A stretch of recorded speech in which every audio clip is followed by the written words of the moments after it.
Mr. Miller: Yes, perhaps I may explain. I meant merely the action going through the church.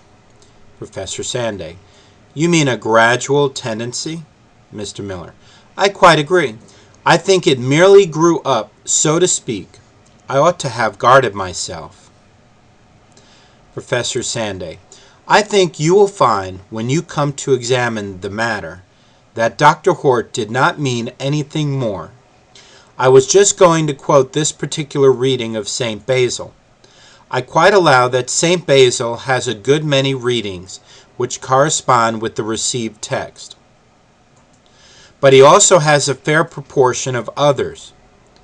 And you remember the reading of the first verse of the epistle to the Ephesians, in which there is an omission of the words, the authorities for that omission are Aleph and B alone among the manuscripts. Origen and Basil, the latter of whom also quotes ancient manuscripts. If you take St. Jerome, you will find the same appeal to manuscripts, and in particular to the manuscripts of Origen, Codices Adamanti et Pieri. There is a special appeal made to them. I am afraid that the view will not hold water that Aleph and B represent the text of Origen. The text they really represent is older than Origen, because there are a great many examples of readings which Origen advocates strongly, but which are not to be found in Aleph and B. Origen reads Bethabara beyond Jordan. Aleph and B have Bethany. In the case of the miracle of the demoniac, Origen reads Gergesenes and defends the reading at considerable length, whereas Aleph and B have Gadarenes. It is true there is a large element of Aleph and B which is attested by Origen. Then it is true there is a tendency for the text, which is ultimately represented in the received text, for the traditional text, as it is called, to gain ground in the latter part of the 4th century, and you would no doubt find it to a considerable extent in Gregory Nazianzen and Gregory of Nyssa. Of course, according to Dr. Hort, the home of this text really is Antioch, whence it spread. The way in which Dr. Hort accounts for its prevalence in later ages is not by the fact that it was regarded as in any way authoritative, but simply because of the great influence which Antioch exercised upon Constantinople at the end of the century. You have St. Chrysostom transferred from Antioch to Constantinople as patriarch, and there are a good many other points tending in the same direction.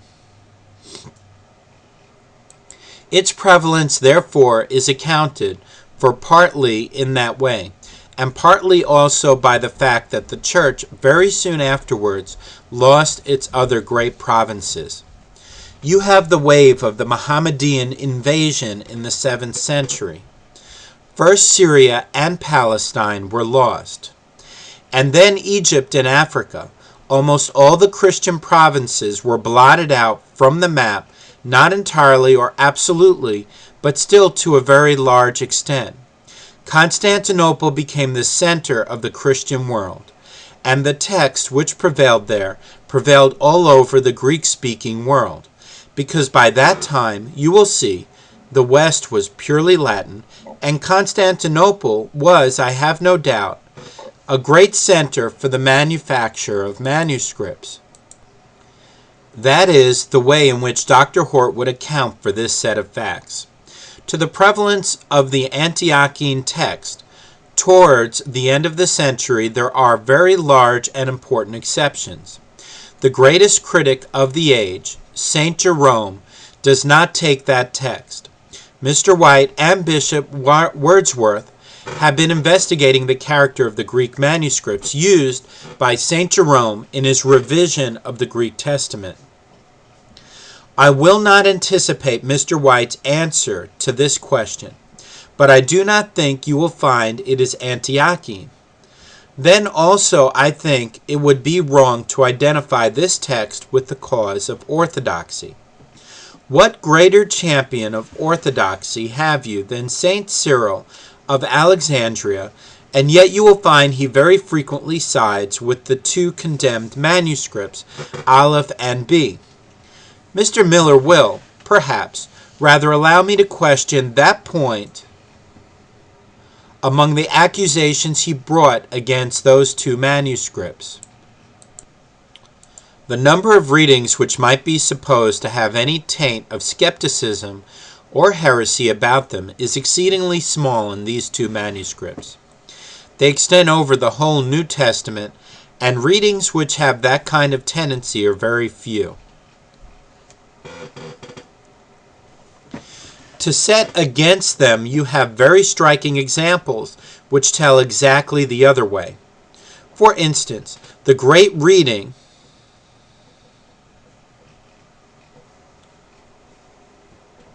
what is that? Monogenes Theos?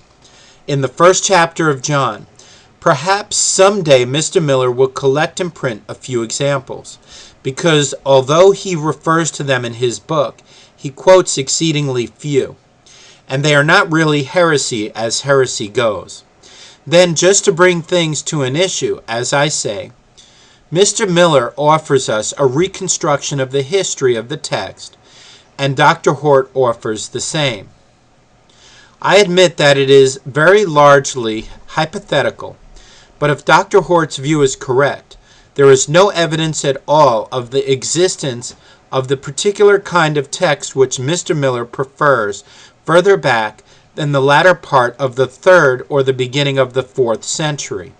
That is his contention. I know Mr. Miller would not allow it for a moment, but he quotes examples of earlier readings, of traditional readings, which are supported by earlier authorities. All that is perfectly allowed for in Dr. Hort's theory. His theory is simply based upon the phenomena of manuscripts. You have 3 groups of authorities supporting characteristic readings. There is a group represented by Aleph and B, a group commonly known as the Western text, represented by Latin authorities, and primarily also by Syriac authorities. There is no question at all that this group is an exceedingly early one. In any case, it goes back to the 2nd century. You will find readings of that character in writers of the 2nd and 3rd centuries in great abundance. There is also a smaller group, more difficult to distinguish, and yet which is a substantial group, of what are called Alexandrian readings. There is no question that these types of text were all current in the 2nd and 3rd centuries. But when you come to look for characteristic readings of what is called the traditional text, you do not find them before the 4th century. And Dr. Hort's theory is that that text was an eclectic text, produced by a comparison between and a combination of those previously existing texts. So if you get a traditional reading supported by early authorities, early manuscripts, early fathers, and so on, Dr. Hort would say at once that is a Western reading adopted in the traditional text. There are a great many Western readings which are not adopted, but a certain proportion of them are. So that what I say is that it is all allowed for. You may be quite sure that all these phenomena are allowed for in Dr. Hort's theory.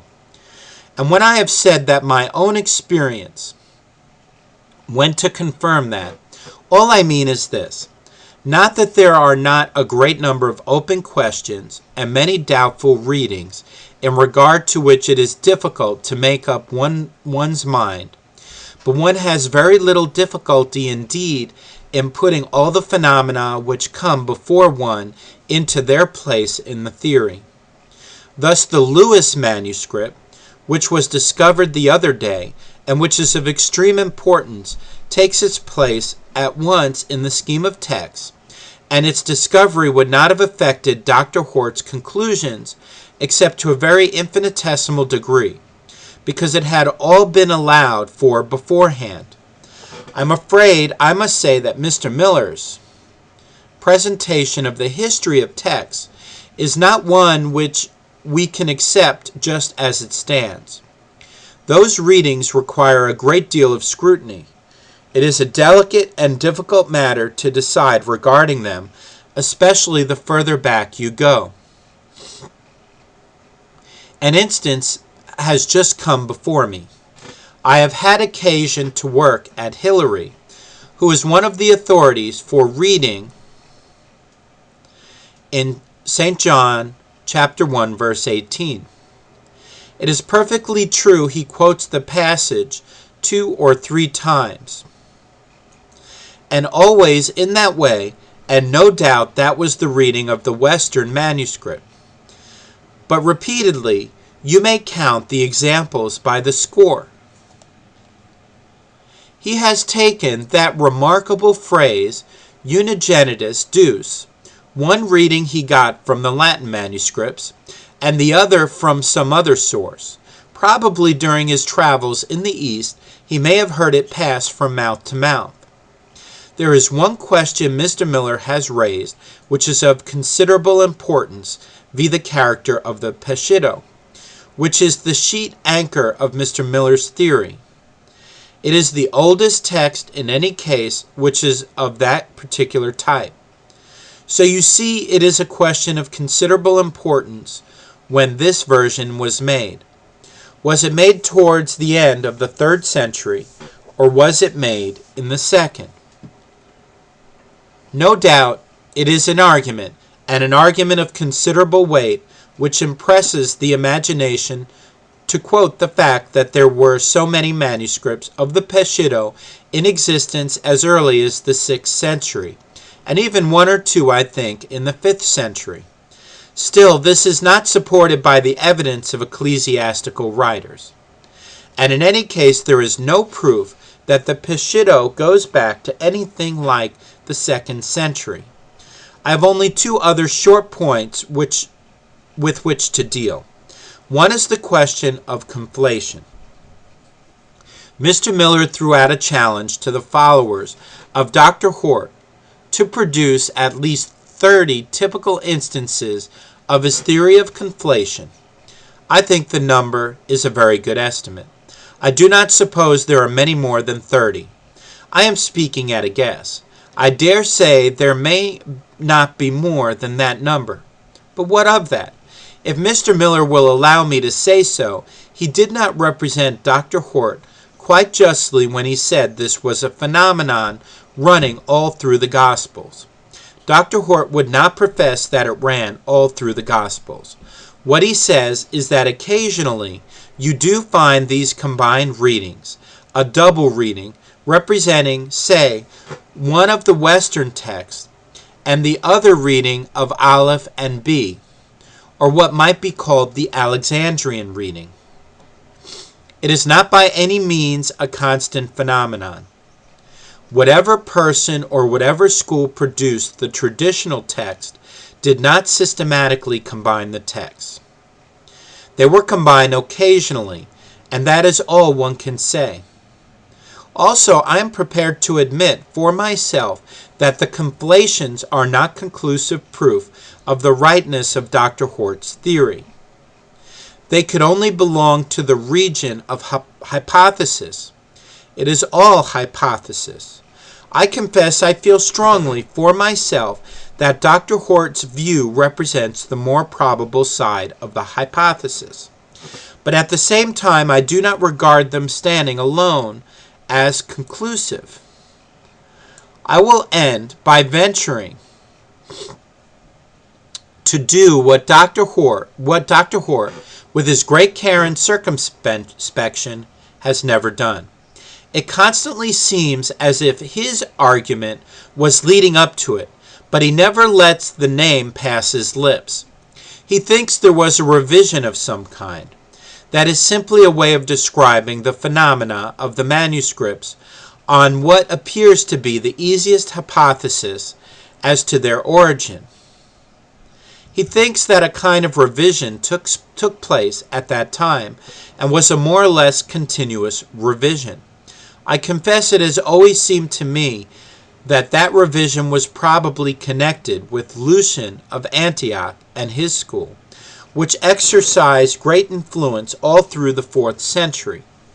This type of text is prominent in his disciples, most prominent indeed in Theodore of Mopsuestia, where it reaches its culmination. The school that was in close contact with the Syriac speaking churches and writers, and I have always suspected, although I cannot prove it, that this traditional text, of which Mr. Miller is so fond, owes its origin, ultimately, to Lucian of Antioch. Okay, this, we will continue with G.H. Gwilym, Lord willing, in the next video.